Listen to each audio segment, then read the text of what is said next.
नमस्कार। जैसा कि आपको पता है, पिछले वर्ष 2 अक्टूबर से गांधी भितिहरवा आश्रम से जन सुराज अभियान के तहत मैंने एक पदयात्रा शुरू करी है, जिसमें भितिहरवा पश्चिम चंपारण से हम लोगों ने चलना शुरू किया है और पश्चिम चंपारण, पूर्वी चंपारण, शिवहर, गोपालगंज, सिवान होते हुए मैं पिछले 10 दिन से छपरा में हूँ। आने वाले 15-20 दिन यहाँ अभी और रहूँगा। पीछे कुछ दिनों में कोई 6 प्रखंड में पैदल चल के आया हूँ। अभी तक का जो अनुभव रहा है उस पर एक संक्षिप्त टिप्पणी करूँगा। ये अनुभव ज़्यादातर पूरी पदयात्रा जो 170 दिन में चला हूँ उसके आधार पर है। छपरा विशेष के लिए 1-2 टिप्पणी मैं अभी कर सकता हूँ, लेकिन जब तक छपरा पूरा न घूम ले तब तक छपरा के लिए कोई अलग से सारण के लिए बात कहना संभव नहीं होगा। बाकी आपके जो प्रश्न होंगे वो आप कर सकते हैं। तो अभी तक जो 170 दिन का अनुभव रहा है, बिहार के नज़रिए से लोग जो बता रहे हैं, जो हम लोग देख पा रहे हैं, बेरोजगारी और पलायन, ये बिहार के लोगों के नज़र में सबसे बड़ी समस्या बिहार के लोगों के लिए है। अब आप ये कह सकते हैं कि बेरोजगारी और पलायन के लिए जानने के लिए कि ये समस्या है जमीन पर, इसके लिए आपको पदयात्रा करने की जरूरत नहीं है, वो तो सबको पता है। लेकिन जब आप 170 दिन में करीब करीब 2000 गांव में पैदल चल के जाते हैं तो इस समस्या की जो विकरालता है, इसका जो आर्थिक सामाजिक पहलू है, उसकी समझ बेहतर हुई है। पहली बात तो ये कि बेरोजगारी सिर्फ गरीबों का मामला नहीं है। जो मध्यम वर्गीय परिवार है बिहार में, उनके बच्चों के लिए भी बेरोजगारी बहुत बड़ी चुनौती है।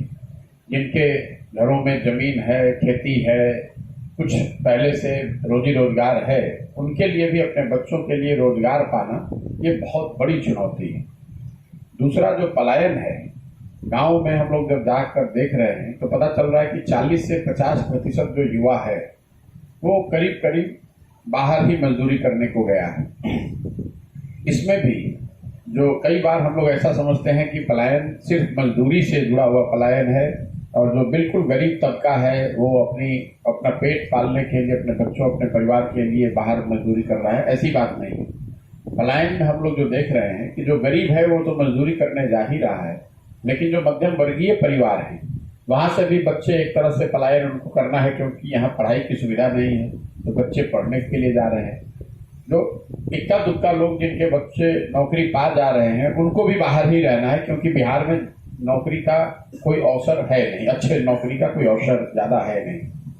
तो शायद ही कोई ऐसा घर है जहाँ ये पलायन की पीड़ा न हो, चाहे आप मजबूरी में गए हों या फिर अगर आप बीमार पड़ गए हैं तो इलाज और दवाई के लिए बाहर गए, लेकिन आपको बिहार छोड़कर बाहर जाना ही है, क्योंकि यहाँ शिक्षा, रोजगार और स्वास्थ्य की सेवाएं इतनी खराब हो गई हैं कि लोगों को यहाँ रहकर अपने परिवार के साथ रहकर जिंदगी बिताने का सुख मैसर नहीं है। इसका सामाजिक पहलू जो है, सामान्यतः घरों में लोग ऐसा मानते हैं कि परिवार के तौर पर पति पत्नी, बच्चे, माँ बाप एक साथ रहेंगे। बिहार में मुझे लगता है अभी तक चलने के बाद कि बहुत कम ऐसे परिवार हैं जहाँ माँ बाप, पति पत्नी, बाल बच्चे एक साथ रह रहे हैं।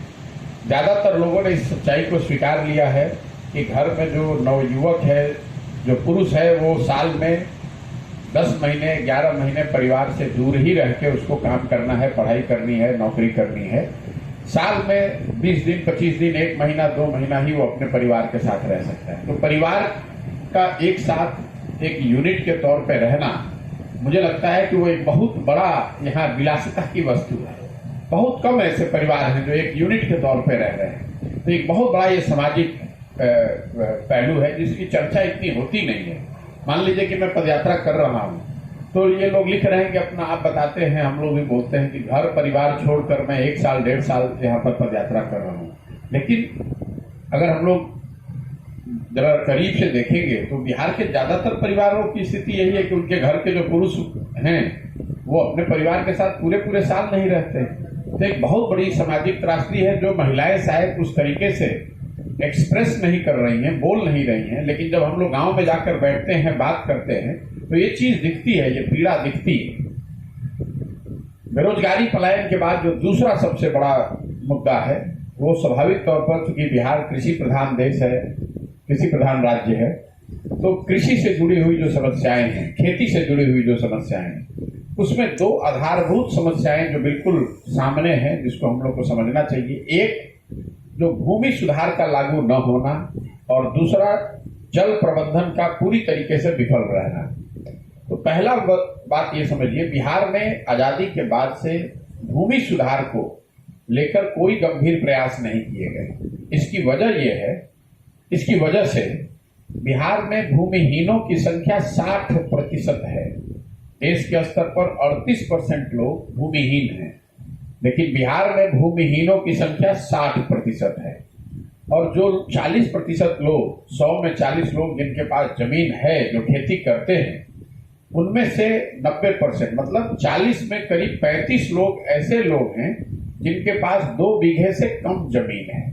तो जो यहाँ खेती करने वाले भी लोग हैं, वो खेती उनके लिए खाने का जरिया है, कमाने का जरिया नहीं है।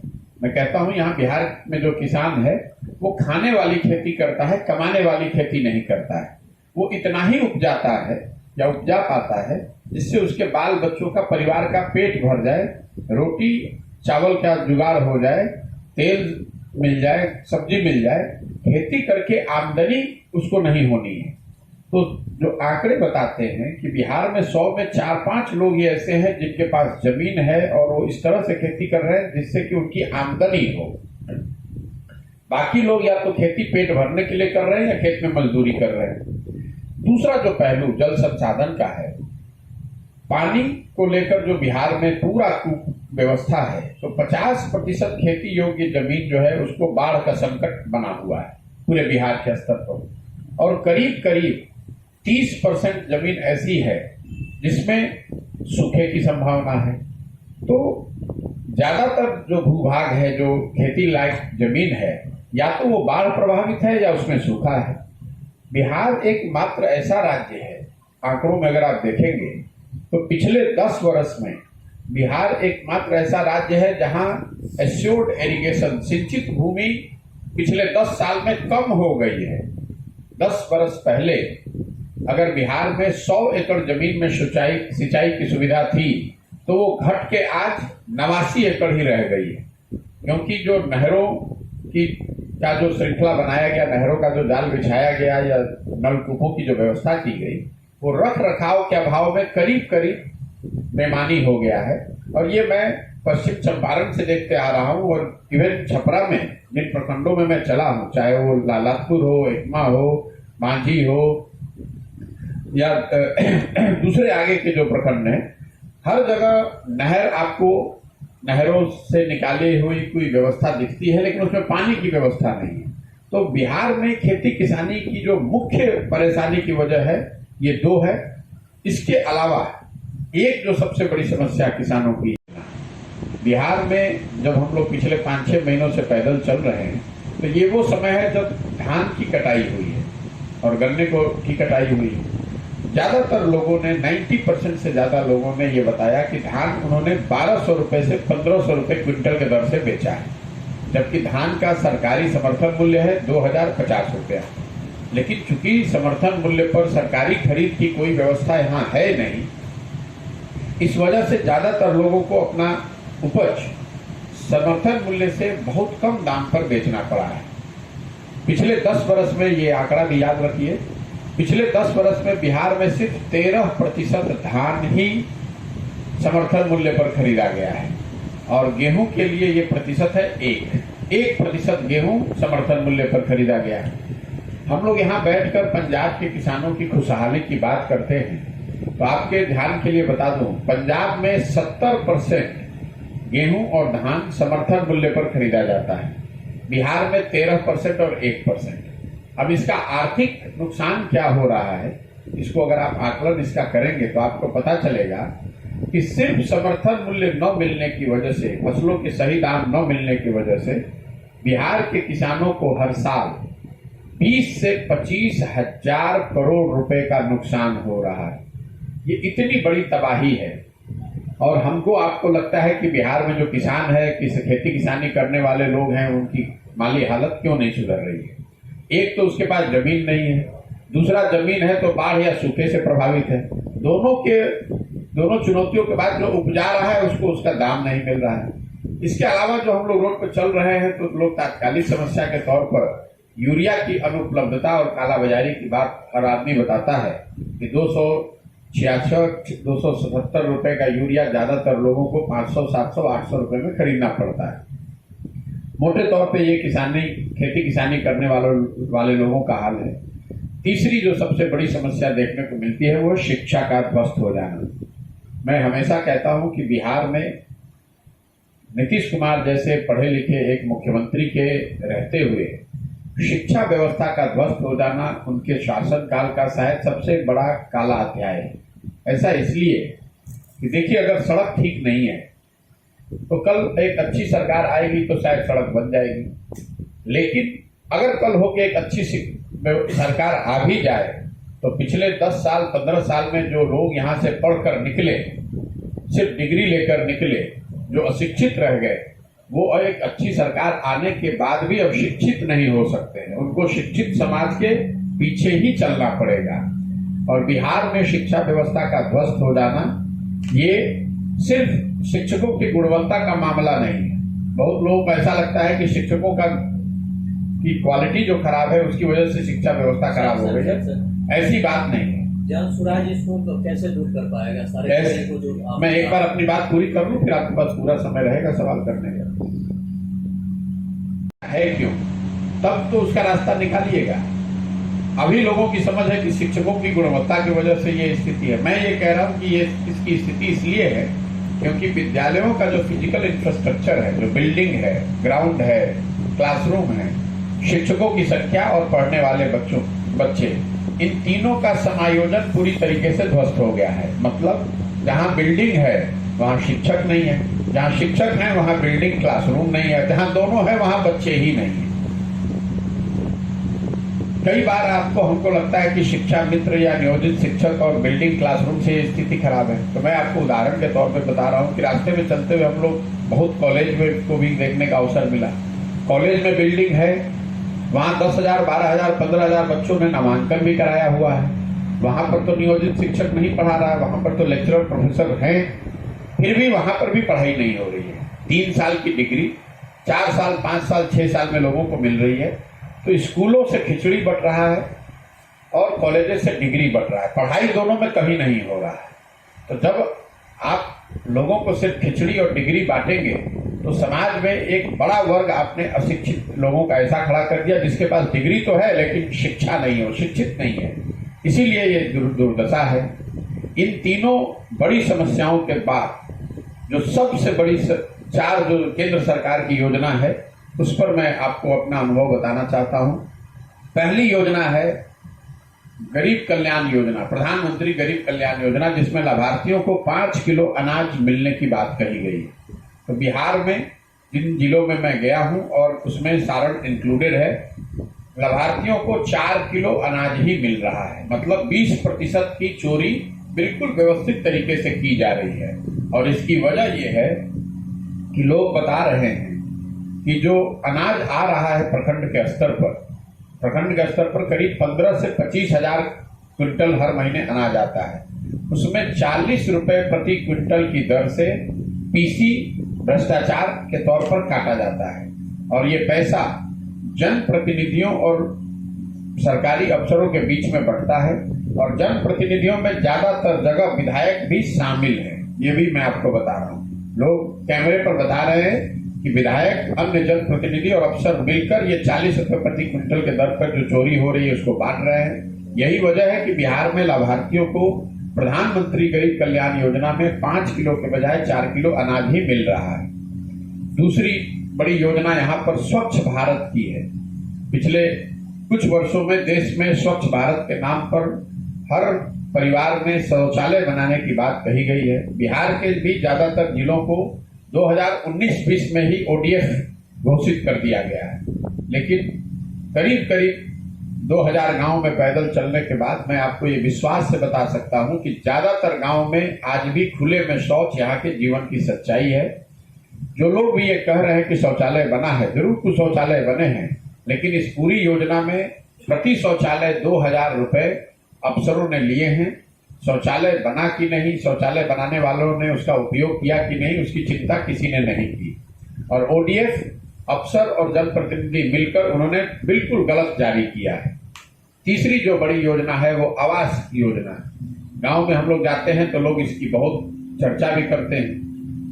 तो गांव में जो घर की योजना है, पहले इंदिरा आवास योजना, अभी जिसको प्रधानमंत्री आवास योजना कहते हैं, ज्यादातर जो लाभार्थी मिले वो इंदिरा आवास योजना के ही लाभार्थी हैं। प्रधानमंत्री आवास योजना के लाभार्थियों की संख्या बहुत कम है, लेकिन जो लोग भी इसके लाभार्थी हैं, जिनको 1,40,000 रुपए मिलना चाहिए, वो बता रहे हैं कि प्रधानमंत्री आवास योजना में घर लेने के लिए आपको 20,000 से 40,000 रुपए तक घूस के तौर पर देना है।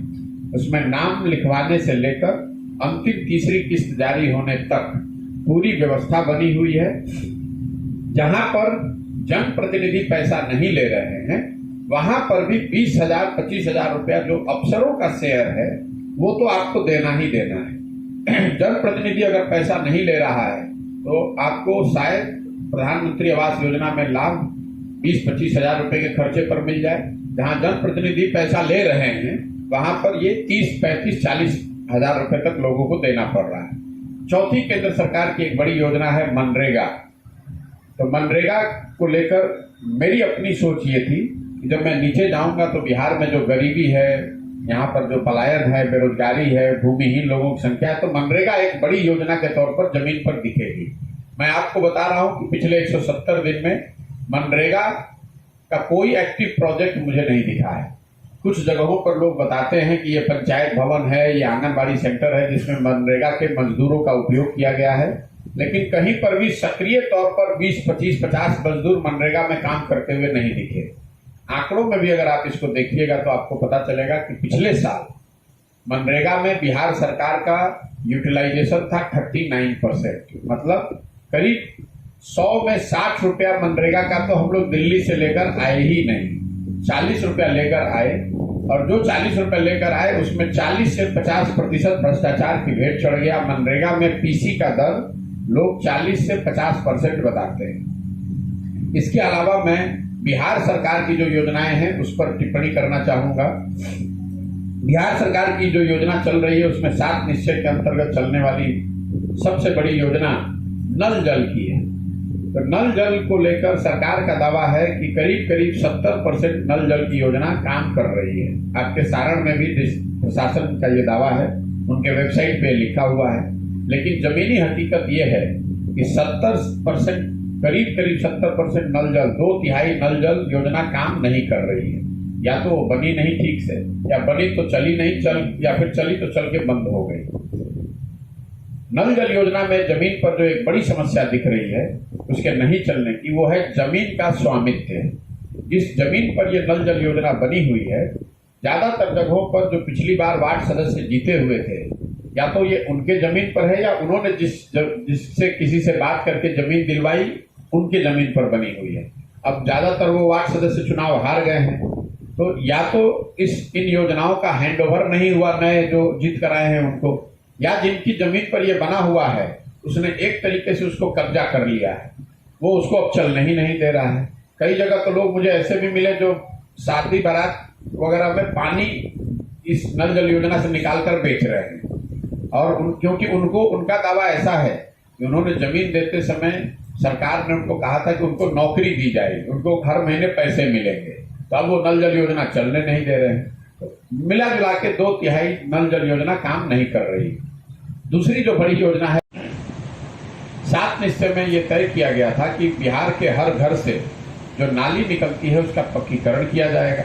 उन नालियों को एक बड़े नाले से जोड़ा जाएगा और उस नाले के जरिए पानी के निस्तारण की व्यवस्था की जाएगी। ये नाले खुले न रहे, इसके लिए जिन गलियों से नालों को निकाला जाएगा उसका पूरी तरीके से पक्कीकरण किया जाएगा।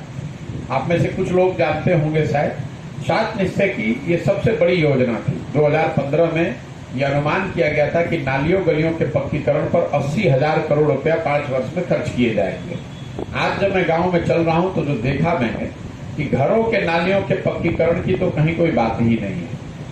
गाँव में रोड के किनारे, सड़क के किनारे बड़े नाले कहीं बनाए गए हैं, कई जगहों पर बनाए गए हैं, लेकिन ये नाले जो हैं वो बिल्कुल बेतरतीब तरीके से बनाए गए हैं। घरों से पानी को निकालकर इन नालों तक पहुंचाने की कोई व्यवस्था नहीं है, न ही इन नालों में आने वाले पानी की निस्तारण की कोई व्यवस्था है। और गलियों की पक्कीकरण की हालत ज़्यादातर जगहों पर वो ग्रामीण कार्य विभाग और पंचायतों के बीच का जो मामला है, कहीं पंचायतों ने नहीं बनाया है, कहीं ग्रामीण कार्य विभाग ने नहीं बनाया है, या आपस के जमीनी विवाद में प्राइवेट किसी की जमीन बीच में आ गई, उसकी वजह से सड़कें न बनी हो, लेकिन नालियों गलियों के पक्कीकरण की योजना कहीं जमीन पर लागू नहीं दिखती है। इसके अलावा दो और बड़ी योजना 7 हिस्से में थी, जिसकी करीब करीब चर्चा ही बंद हो गई है। पहली योजना थी जो बेरोजगार युवा हैं 18 से 35 साल के, उनको सरकार की ओर से हर महीने 1000 रुपए का मासिक सहायता मिलना था। इस योजना का कोई लाभार्थी अभी तक हमको मिला नहीं, ना इसकी कोई चर्चा करता है, ना पत्रकार बंधु इसका सवाल करते हैं। वो करीब करीब भुला ही दी गई, ये योजना कभी चालू नहीं हुई। दूसरी एक बड़ी योजना थी स्टूडेंट क्रेडिट कार्ड। उस समय यह तय किया गया था कि बिहार में जो 12वीं के बाद बच्चे पढ़ाई करना चाहते हैं, उनके पारिवारिक आर्थिक स्थिति ठीक न होने की वजह से वो पढ़ नहीं पाते हैं, इसलिए बैंकों से उनको सस्ते दर पर ऋण दिया जाए। स्टूडेंट क्रेडिट कार्ड को शुरू किया गया। अनुमान ये था कि करीब 1.25 करोड़ बिहार के बच्चों को इसका लाभ हर साल मिलेगा। मुझे लगता है कि अभी ये योजना 7-8 लाख लोगों तक ही पहुंची है, और जिन लोगों ने स्टूडेंट क्रेडिट कार्ड में पैसा लिया भी, वो करीब करीब अब उसको भुला दिया है, इस योजना को कहीं चलाया नहीं जा रहा है। कुल मिला जुला के ये स्थिति है सरकारी योजनाओं का। दो जो क्षेत्र है जहां पर सुधार का दावा किया जाता है और वो जहां सुधार दिख रहा है, वो सड़क और बिजली। बिहार में हम लोग ये मानते हैं कि भाई नीतीश कुमार के पिछले कुछ 10, 12, 15 साल के शासन में बिहार में बिजली की स्थिति सुधरी है, तो निश्चित तौर पर बिजली हर जगह दिखी है, इसमें कहीं कोई दो मत नहीं है। जहां पर भी मैं गया हूं, गांव में, टोलों में बिजली पहुंची है। लेकिन बिजली आने के साथ साथ एक जो बड़ी नई समस्या लोग बता रहे हैं, वो गलत और बढ़े बिलों का आना। हर गांव में, हर पंचायत में लोग बता रहे हैं कि उनकी नज़र में बिजली का बिल अब बहुत ज़्यादा आ रहा है। 2000 से लेके 1.25 लाख रुपए तक लोगों ने बिल दिखाए। एक बार गलत बिजली का बिल आ गया तो आपके घर का कनेक्शन कट गया है। उसके बाद लोग बता रहे हैं कि उनको महीनों तक लोक अदालतों के चक्कर लगाने हैं, फौजदारी का केस झेलना है, और या फिर कटिया फंसाकर फिर वापस अपना बिजली जलाना है। सड़कों का की जहां तक बात है, तो निश्चित तौर पर स्टेट और नेशनल हाईवे में सुधार दिख रहा है हर जगह, लेकिन ग्रामीण सड़कों की स्थिति, जैसा मैंने आपको बताया, लोग बता रहे हैं कि कमोवेश वही है जो लालू जी के जंगल राज में होती थी। ग्रामीण सड़कों की स्थिति में कोई सुधार नहीं है। जो भी सड़क बनी है वो आज से 8 साल 10 साल पहले बनी है, रख रखाव के अभाव में खराब हो गया, टूट गया, या जो हाल फिलहाल में सड़कें बनी है ग्रामीण क्षेत्रों में, उसकी क्वालिटी इतनी खराब है, इतना उसमें चोरी है, इतना भ्रष्टाचार है कि वो सड़क बनते के साथ ही टूटने के कगार पर है। पूरी पदयात्रा के दौरान जो 3 सबसे ज्यादा शब्द सुने जाते हैं, वो है अफसरशाही से परेशान जनता। हर व्यक्ति, तो चाहे जनप्रतिनिधि हो, सामान्य लोग हो, ये बताते हैं कि भैया अफसरशाही से सब परेशान। दूसरा, सरकारी विभागों में फैला हुआ भ्रष्टाचार। कोई ऐसा सरकार का काम नहीं है जिसमें आप बिना पैसा दिए हुए काम करा सकें, चाहे जमीन का रसीद काटना हो, थाने में FIR करना हो, या ब्लॉक का कोई काम हो। हर सरकारी योजना में आपको सरकारी काम कराने के लिए या पासपोर्ट का आपको वेरिफिकेशन करना हो, हर सरकारी महकमे से के काम में आपको पैसा देना है। और तीसरी बात, सरकारी योजनाओं में काटे जाने वाला PC, चाहे वो केंद्र सरकार की योजना हो या राज्य की योजना हो या दोनों की मिली जुली योजना हो, हर योजना में व्यवस्थित तरीके से एक परसेंटेज का काटा जाना भ्रष्टाचार के तौर पर, और उसका अफसरों और जनप्रतिनिधियों के बीच में एक व्यवस्था बनाकर बर्दरबाट होना, ये यहाँ की सच्चाई है। जो 3 शब्द मैं फिर से दोहरा देता हूँ, अफसरशाही से परेशान जनता, सरकारी विभागों में फैला हुआ भ्रष्टाचार, और योजनाओं में काटे जाने वाला PC, ये 3 सबसे ज्यादा सुने जाने वाले शब्द हैं। इसके अलावा बस एक अंतिम बात जो मैं सारण में सुन रहा हूँ, वो है सिवान से सुनना शुरू किया है। इनफैक्ट पिछले 2 महीनों से मैं कानून व्यवस्था को लेकर बहुत तरह की बात सुन रहा हूँ।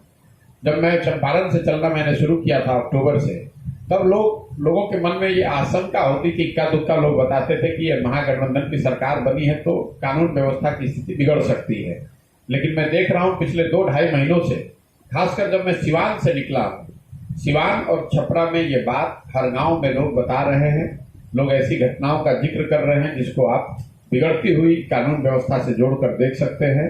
वो चाहे मर्डर की बात हो, डकैती की बात हो, अपहरण की बात हो, रंगदारी की बात हो, तो बिगड़ती हुई कानून व्यवस्था ये पिछले 2 महीनों से मैं ज्यादा सुन रहा हूं। शराबबंदी को लेकर मैं कोई टिप्पणी नहीं कर रहा हूं, इसलिए ये व्यवस्था पूरी तरीके से फेल है। सबको मालूम है, कोई सवाल पूछता नहीं है। मैं पहले कई बार कह चुका हूं कि शराबबंदी, बस शराब की दुकान बंद है, होम डिलीवरी हर जगह हो रहा है। पूरा एक तंत्र बन गया है जो शराब के इस व्यवसाय को चला रहा है और बिहार के लोगों का हजारों करोड़ का नुकसान हो रहा है और माफिया और सरकारी अफसर उसमें पैसा कमा रहे हैं। हर गांव में कोई ये मानने को तैयार नहीं है कि शराब नहीं बिक रहा है। हर आदमी मान रहा है कि शराब बिक रही है। और इसके अलावा मैंने स्वास्थ्य व्यवस्था पर भी टिप्पणी नहीं की। वो इसलिए कि मैं अपनी पदयात्रा के दौरान अनुमंडल या जिले के हेडक्वार्टर पे बहुत कम समय जाता हूँ, तो मुझे अनुमंडल के अस्पतालों का, जिले के अस्पताल का कोई अनुभव नहीं है अभी। लेकिन जिन गांवों में, पंचायतों में मैं गया हूँ, वहां पर सब सेंटर, एससी और प्राइमरी हेल्थ सेंटर, पीएचसी, ये कहीं नहीं पाया। बिल्डिंग है, लेकिन अभी तक मुझे एक भी 170 दिन में 1500 से ज्यादा गांवों में एक भी ऐसा सब सेंटर या पीएचसी नहीं दिखा जहां बिल्डिंग है, डॉक्टर, नर्स, कर्मचारी हों, 50-100 रोगी हों, लोग मरीज आकर वहां दिखा रहे हैं। ऐसी कोई व्यवस्था मुझे दिखी नहीं। स्वास्थ्य सेवाओं के लिए लोग पूरी तरीके से ग्रामीण चिकित्सकों पर आधारित है। जो लोग सीमावर्ती क्षेत्रों में रहते हैं वो या तो यूपी जा रहे हैं, जो सीमावर्ती क्षेत्र में नहीं तो पटना, बनारस जा रहे हैं। तो मोटे तौर पर मेरा ये अनुभव है। बाकी अब आप अपने सवाल पूछ लीजिए। सर, ये तमाम जो मुद्दे आपने बताए उसको जन सुराज कैसे दूर करना है? जन सुराज इसको कैसे दूर, तो आपको पता चलेगा, क्योंकि इन सारी समस्याओं की जड़ में जो बात है वो ये है कि जिसको आप और हम चुन रहे हैं सरकार, राजनीतिक व्यवस्था के तौर पर, सरकार के तौर पर, उनको हम उनके अनुभवों के आधार पर, उनकी काबिलियत के आधार पर नहीं चुन रहे हैं। उनको हम इन समस्याओं के आधार पर नहीं चुन रहे हैं। हमें, जैसा आप बता रहे हैं कि ये सारी समस्याओं का हम लोग को ज्ञान है। लोग तो जो गांव में रह रहे हैं उनको पता है ये समस्या है, लेकिन जब वो वोट करते हैं तो वोट वो इन समस्याओं पर नहीं करते हैं। वो वोट करेंगे जाति पर, वोट करेंगे धर्म पर, वोट करेंगे भारत पाकिस्तान पुलवामा पर, वोट करेंगे लालू जी के डर से भाजपा को, भाजपा के डर से लालू जी को। इसीलिए जन सुराज में इन चीजों को सुधारने से पहले जो जड़ को सुधारने की बात है कि पहले जाकर समाज में लोगों को ये बताया जाए कि जब तक आप अपनी समस्याओं पर, अपने और अपने बच्चों के भविष्य के लिए वोट नहीं कीजिएगा, तब तक ये समस्याएं सुधरने वाली नहीं है। पहली बात ये लोगों को जाकर बता रहे हैं कि भाई अगर बिहार से गरीबी दूर करनी है तो आप शिक्षा, जमीन, शिक्षा, कृषि और रोजगार पर वोट कीजिए, अपने आप चीजें सुधरेंगी। जिसको भी वोट करना है कीजिए, लेकिन वोट आप पढ़ाई के लिए कीजिए, खेती के लिए, के बेहतरी के लिए कीजिए और रोजगार के लिए कीजिए। अगर आप रोजगार और शिक्षा के लिए वोट करेंगे तो अपने आप चीजें सुधरेंगी। दूसरी बात यह है कि अगर लोग सही वोट करना चाहें भी तो उनके पास विकल्प नहीं है लोगों की नजर में। तो जन सुराज ये प्रयास कर रहा है कि समाज की मदद से वो विकल्प बनाया जाए, ऐसे लोगों को ढूंढ कर निकाला जाए जो जनता की नजर में सही विकल्प हो सकते हैं। और तीसरी बात, अगर लोग तैयार हो जाएं, उनके सामने एक सही विकल्प भी हो और वो चुनकर आ भी जाएं, तो उनके पास एक सोची समझी, जमीन को समझकर एक बनाई हुई एक योजना होनी चाहिए। तो जन सुराज का वो तीसरा उद्देश्य है कि आने वाले 10 साल में बिहार को 10 अग्रणी राज्यों में शामिल कराए जाने के लिए शिक्षा के क्षेत्र में, कृषि के क्षेत्र में, चिकित्सा के क्षेत्र में, उद्योग के क्षेत्र में, सामाजिक न्याय, शहरीकरण, ग्रामीण विकास के क्षेत्र में क्या काम होना चाहिए, ये 10 साल की एक योजना हो। तो जन सुराज का जो उद्देश्य है कि लोगों को जागृत किया जाए, उनके सामने लोगों की मदद से बनाया हुआ एक सही विकल्प रखा जाए और साथ ही उस योजना को भी साझा किया जाए कि कैसे बिहार के इन विभिन्न क्षेत्रों की स्थिति को बेहतर बनाया जा सकता है। जन सुराज सर चुनावी मैदान में उतरने के लिए तैयार है?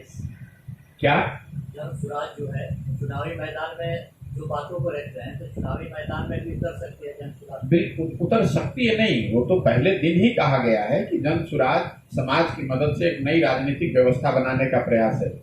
नई राजनीतिक, आप जिसको दल कहते हैं, मैं व्यवस्था कह रहा हूं, वो इसलिए कह रहा हूं कि दल का बनना अपने आप में व्यवस्था का परिवर्तन नहीं है। दल अगर सही लोगों के साथ बने, सही प्रक्रिया से बने, उसको लोकतांत्रिक तरीके से बनाया और चलाया जाए तो ही व्यवस्था बेहतर हो सकती है। तो ये कोई स्पेकुलेशन का बात नहीं है कि भविष्य में होगा कि नहीं, वो तो पहले दिन ही कहा गया है कि ये नई व्यवस्था बनाने के लिए, राजनीतिक व्यवस्था बनाने के लिए कोई ऐसा प्रयास नहीं है जो सामाजिक स्तर पर होकर खत्म हो जाए। समाज की मदद से एक नई राजनीतिक व्यवस्था बनाने का प्रयास है। तो अगर लोग मिलकर दल बनाएंगे तो स्वाभाविक है, जब दल बनेगा तो उसके बाद जो चुनाव होंगे वो चुनाव भी लड़ेंगे। नहीं, बिल्कुल ब्लूप्रिंट मैं आपको पूरे ही 10 के आप पदयात्रा के उद्देश्य में देखेंगे तो आप पूरी ब्लूप्रिंट हम लोग बनाकर जारी करेंगे ताकि लोगों के पास ये अवसर हो कि भाई दल ये है और दल के कार्यक्रम ये हैं। सिर्फ ये नहीं कहना कि हम रोजगार दे देंगे, ये भी बताएंगे कि उस रोजगार को कैसे देंगे ताकि लोगों के पास ये अवसर हो देखने का, जांचने का, परखने का, मूल्यांकन करने का कि जन सुराज से जुड़े हुए लोग बिहार की शिक्षा के लिए, जल प्रबंधन के लिए, कृषि के लिए, उद्योग के लिए क्या योजना दे रहे हैं। आप उसको पढ़िए, देखिए, समझिए और अगर अच्छा लगे तो उसको अपनाइए, नहीं अच्छा लगे तो उसको छोड़ दीजिए। जिसके साथ हैं उसके साथ बने रहिए। तो आप विकास की बात कर रहे हैं, वे लोग सिर्फ जात की बात करते हैं, उससे कैसे लड़ा जाएगा? नहीं, हमको किसी से लड़ने की जरूरत ही नहीं है। ये जो पूरा अभियान है, अगर आप देखेंगे, मैं अपने भाषणों में कहता हूं कि ये राजनीतिक तू मैं का विषय ही नहीं है। मैं शुरुआत ही इस बात से करता हूं कि बिहार में जितने नेताओं ने या दलों ने शासन किया है, उन्होंने जो कुछ भी किया या करने का दावा कर रहे हैं, दोनों को आप सत्य मान लीजिए, कोई बहस का मुद्दा ही नहीं है। मान लीजिए कि कांग्रेस ने यहाँ 50 साल 40 साल शासन किया, उसमें विकास का काम किया। मान लीजिए कि लालू जी ने अपने राज्य में सामाजिक न्याय किया, यही तो लोग दावा करते हैं कि हमने सामाजिक न्याय का काम किया, मैं मान रहा हूं। नीतीश कुमार भाजपा की गठबंधन ने मान लीजिए कि सुशासन करके यहाँ विकास कर दिया। लेकिन अगर सबके दावों को मान भी ले, सही भी, तो भी जो आज सच्चाई है, जो आप और हम देख रहे हैं, झेल रहे हैं कि बिहार देश का सबसे गरीब, सबसे पिछड़ा, सबसे ज्यादा अशिक्षित, सबसे ज्यादा भुखमरी और बेरोजगारी वाला राज्य है। तो कोई भी सामान्य समझ रखने वाला बिहार का आदमी आपको ये बता सकता है कि जिस रास्ते पर हम लोग पिछले 40-50 साल से चल रहे हैं, इसी रास्ते पर चल के तो बिहार को आप समृद्ध और अग्रणी नहीं बना सकते हैं। क्योंकि ऐसा तो नहीं है कि पिछले 40-50 साल में जो 25 से ज्यादा अलग अलग लोग मुख्यमंत्री बने, किसी में क्षमता नहीं थी या किसी ने प्रयास नहीं किया। प्रयास तो सबने किया होगा, तो फिर सफलता क्यों नहीं मिली? तो कहीं ना कहीं जब तक आप उसकी वजह को, रोग को पकड़ेंगे नहीं तो उसका इलाज कैसे होगा? उसकी वजह है समाज के स्तर पर जब तक ये चेतना नहीं आएगी कि आपकी जो समस्या है, आप उस पर वोट कीजिए। जो ताला खोलना है, चाबी उस ताले का ही इस्तेमाल कीजिए। अगर शिक्षा पर वोट होगा तो जितने भी दल हैं, आप आरजेडी को वोट देना चाहते हैं, भाजपा को वोट देना चाहते हैं, कांग्रेस, जदयू, जनसुराज को, जिसको भी वोट देना चाहते हैं वोट दीजिए, लेकिन वोट शिक्षा पर दीजिए। मैं आपको उदाहरण के तौर पर बता रहा हूं, तेजस्वी यादव ने एक झूठा वादा किया चुनाव से पहले कि मैं मेरी सरकार बनने के बाद 10 लाख सरकारी नौकरी दे दूंगा, पहले कैबिनेट में ही दे दूंगा, पहला निर्णय ही वही करूंगा। अब सबको उस समय भी मालूम था कि ये झूठा वादा है, ये हो नहीं सकता है उनसे, उन्होंने कुछ सोचा समझा है नहीं, ऐसे वादा कर दिया। अब आज वो सरकार में है, स्वाभाविक तौर पे नौकरी तो दे नहीं पा रहे हैं, लेकिन इसके बावजूद कम से कम ये चर्चा तो हो रही है कि भाई आपने ये वादा किया था, इसको कब पूरा कीजिएगा। आरजेडी जैसे दल को, जिसने 15 साल शासन में रहते हुए कभी रोजगार की चर्चा ही नहीं की, आज कम से कम उनको ये बताना तो पड़ रहा है कि भाई हम 10 लाख का हमने वादा किया है, हम प्रयासरत हैं, हम कोशिश कर रहे हैं, हमने 10,000 नौकरी दी, हमने 5,000 दी।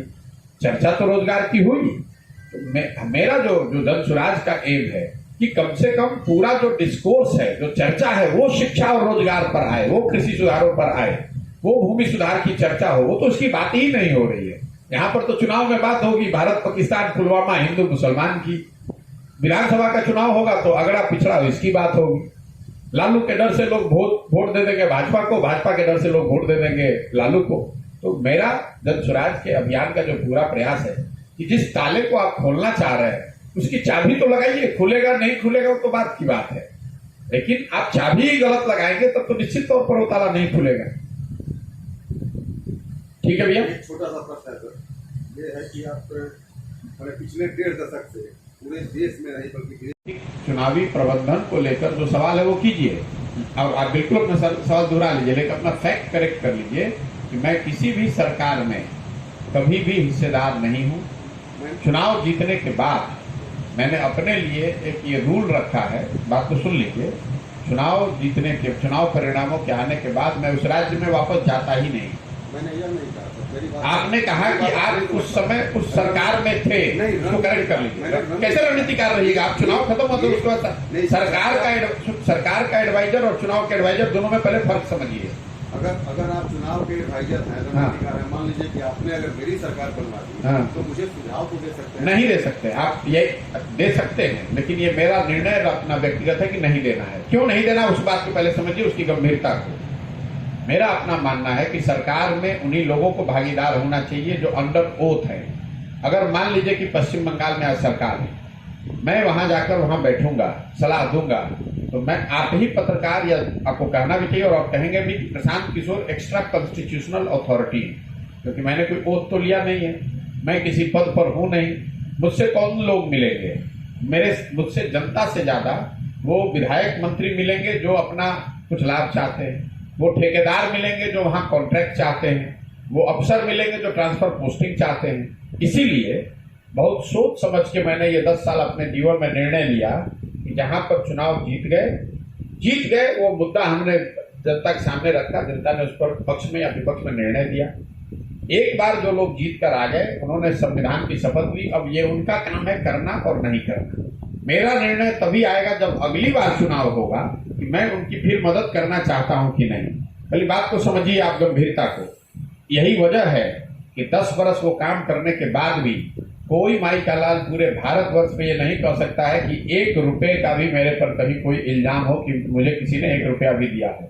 अगर मैं सरकार बनने के बाद वहां रहूंगा तो ग्लोरीफाइड दलाली का काम करूंगा, इसीलिए वो काम नहीं करते हैं। ये जो आप जो कह रहे हैं कि सुझाव तो दे ही सकते हैं, इस तरह का काम हम नहीं करते। अगर सुझाव जो लोग देते हैं वो इवेंचुअली दलाल बन जाते हैं। तो फिर आने वाले दिन में ये खिचड़ी और डिग्री की लड़ाई जनसुराज कैसे लड़ेगी? तो खिचड़ी बिल्कुल अरे भैया, इसीलिए तो आप देख रहे हैं कि किसी ये दल की बात ही नहीं, हम तो नीचे से जनता को ही जगा रहे हैं, खड़ा कर रहे हैं। हमने सर केवल खिचड़ी और डिग्री पूछा था। तो खिचड़ी और डिग्री आप जब शिक्षा व्यवस्था सुधारेंगे, आपका विधायक चोर है, शिक्षा मंत्री चोर है, अगर पूरी व्यवस्था चोर है, सारे अफसर चोर है, तो खिचड़ी बंटना रुक कैसे जाएगा? डिग्री कैसे सुधर जाएगा? आप ये चाहते हैं कि पेड़ के जड़ में धूल लग गया है और आप चाहते हैं कि उसके टहनी पर अच्छा फल लगे।